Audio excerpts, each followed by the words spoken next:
friends. It is me, your friendly neighborhood kid witch, Tara, and welcome to Recipes for the Cooking Impaired. Yes, you heard me correctly, cooking impaired, because I'm not a professional cook.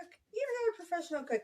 If you've watched some of my videos, you have even seen some of my blooper reels, even though they weren't officially blooper reels. But that's the thing is while you're cooking, you get to learn as you go and improve on your abilities. And I got your back. We're going to have so much fun today. Before we get started, please feel free to hit the like button. It helps my channel out, lets me know that you're enjoying what we're doing. Hit that little bell, subscribe button, so you get all of the cooking impaired fun and be part of our foodie activities. Today, we are going to make a nice little side, it's not even really a side dish, it's an additional. Something you can take with you to a party or add to your meal, and it is low carb. It's got all healthy stuff in it. We're making cheesy bacon biscuits. Yum! Alright, first thing you're going to need is cooking spray. I used an olive oil cooking spray. It doesn't matter what kind, but we're going to spray that pan down first so our biscuits don't stick.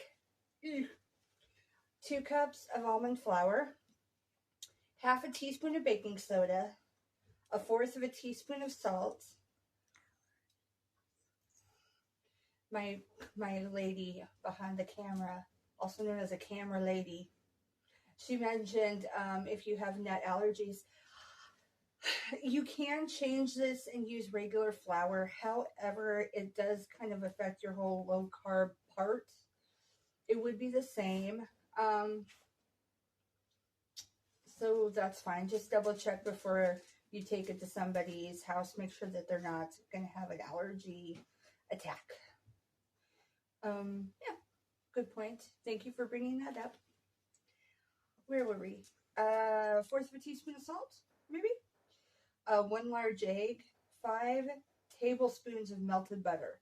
And I'm not going to melt mine until right beforehand. A couple ways you can do that. You can heat it up on the stove in a saucepan, or you can do what I'm going to do. I have it in a little glass container that I'm going to put in the microwave and just melt it that way.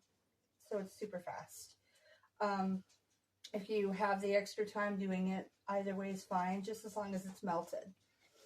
1/3 cup of plain Greek yogurt, plain, not vanilla, plain. If you are not a fan of yogurt, you can substitute this for 1/3 cup of sour cream. I like adding the plain Greek yogurt because it doesn't change the taste very much, and it adds extra protein to the dish. So that's another option just in case. 1 cup of cheese. You can do cheddar or mozzarella or a blend of the two. We're doing a blend. 1 tablespoon of chives. You can do fresh chopped chives or dried. Since I didn't take the time to get the chives, fresh chives prepared, I'm using dry this time. And then you're going to do pepper to taste, also known as a sprinkle or a dash. And we'll do that as we go. For my metric fans, I got you covered.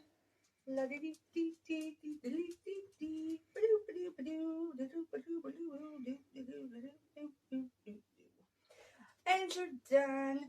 All right, we're going to go to our kitchen area, get started on this. I think it's going to be delicious. It doesn't take very long.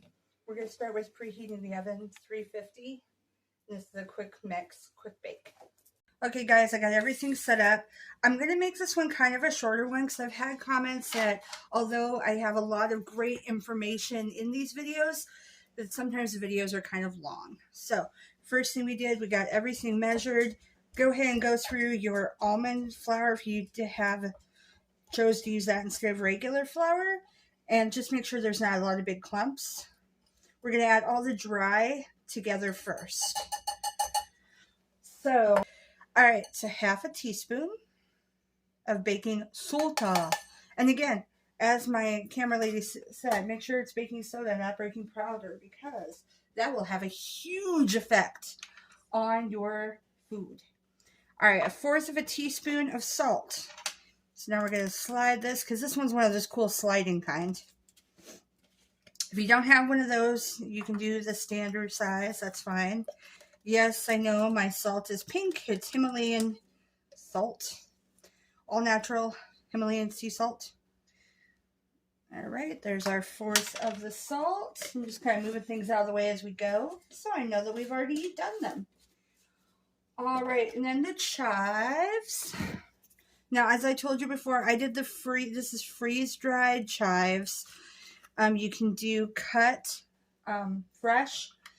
It's going to be 1 tablespoon. So now we switch from this one to this one. I just didn't have them prepared. I had a lot going on, so, you know, life, la, la, la. I wanted to make sure I had a video for you guys here. Okay, here we go. That is that. All right, so that is the last of our dry, except for our pepper to taste. So pepper to taste, just a little dash. I don't like a ton of pepper. That's a lot of pepper, but that's not too much because this is going to be intermixed with your entire container full of biscuit dough eventually. So just kind of do a pre-stir. Stir it up, stir it up. All right, and then we'll start adding our wet stuff. The very last thing to add is our bacon and cheese. First, we're going to add our egg and then wash our paws. Paws! Always open your egg over the bowl so it doesn't get everywhere. All right, now we add our melted butter. Okay. Just a little bit more now. Okay. Now we're going to stir this up and then we will add our sour cream or Greek yogurt, depending on which one you chose. Like I said, we have Greek yogurt. Okay, just a little preliminary. It doesn't have to be perfectly stirred because it's going to be adding more delicious wetness. All right, just plop that in. Okay. Now, when I want to give a heads up, these are going to look more like old-fashioned drop biscuits when you're done.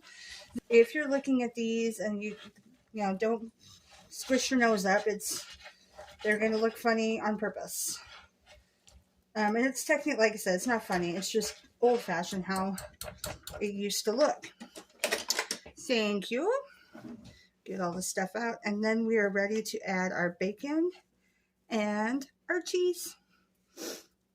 Once we get this done, you're going to put them into a little ball, about 2 inches or so, and then put them in the oven. It only is going to need to cook for 15 to 20 minutes until it's golden brown.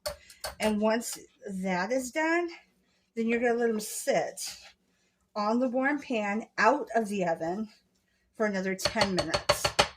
That's just to kind of let it really get a nice setting. Okay, that looks pretty good. All right, now we're going to do what we call folding in the bacon and the cheese. Basically, you're not doing a heavy stir. So we got our bacon. I have a tiny bit more than a cup here because everybody that's sharing this is good bacon eaters. So you're just folding it over. See, I'm folding it over. Put some more in. Fold it over. Basically, it's because you don't want to overwork the batter. That's what we're trying to avoid. Mix it in, but in a way that's not going to freak the batter out. Because when batter's overworked, it gets flat. And we're trying not to flatten our batter. Okay. And that's that. And the camera lady is talking to her animal, and she's a good girl, evidently. She's no longer making noise. Okay. And now we add in the cheese. Now, remember I said we're doing a cheese blend. You guys could do all mozzarella, or you can do all cheddar. I had a little bit of both left, and I decided, hey, let's use what we got. Let's use what we got. Fold it in. Add some more. And yes, I'm aware that we're putting it on the inside in the mix instead of just putting it on top. You can add more on the top if you want, but with this recipe, it's actually better if it's all mixed in. And it smells delicious. Okay, last little bit. Okay, guys. We got it all folded in. That piece. I'm going to roll it together. Little ball. Do a couple for you, and then we're going to throw them in. But I'm going to fill this whole pan. So, ha ha ha. Okay. And just like that. All right, and so we got everything filled, and then I actually have one more partial tray because there wasn't enough space. That happens sometimes. Just make sure if you do a second tray to make sure it is sprayed. All right, so we're gonna put these in the oven. Remember, guys, preheated till 350. We're cooking it for 15 to 20 minutes. So at 15 minutes, we check. If it's not golden brown, then we'll put it in for 5 more. I put it on the top because I also don't want to overcook it. All right, so we're all set, and we'll come back when it's done. All right, guys, as you can see, it turned out really well. And actually, I think probably because we used the Greek yogurt, they actually turned out really nice and rounded. When I've done this before, I've used the sour cream, and they're kind of more crunkly on top, which still was neat because they have that drop look. But these actually look really pretty. And they smell so good. But I'm not going to eat them on camera because I'm a lady. Sometimes. No, because I want to make something else to go with it. One cannot live on biscuits alone. So as before, go ahead and hit that like button if you've enjoyed this video. Hit the subscribe button so you don't miss out on any more of our fun. Tickle its tummy so it giggles with delight. Noozle it. And I hope to see you again next week. I upload every week, usually on Saturdays. And hope you enjoyed this video. Leave me a comment if there's something you'd like to try. Let me know, do you like side dishes more than main dishes? Do you want to try some more desserts? Let me know in the comments. Have a great one. Love your faces. I'll see you soon.